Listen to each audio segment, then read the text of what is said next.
Well guys, haven't updated in about 2 weeks. Here's why.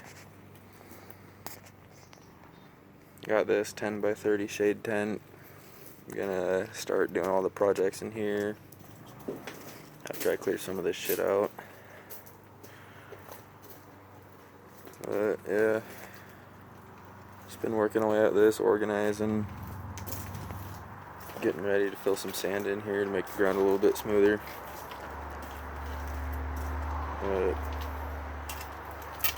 Yeah, almost done with the dually flares. Just have to come up with some mounting brackets, and then I have to get some tires. Here's the dually wheels. Just a barrel welded to 2 wheels. These ones are good, but those ones are flat. But probably gonna put these ones on the front of the truck, then all 4 matching ones from the truck onto these wheels. There's the other set right there. But yeah, just making progress, getting at it. Alright, thanks for watching. Have a good one.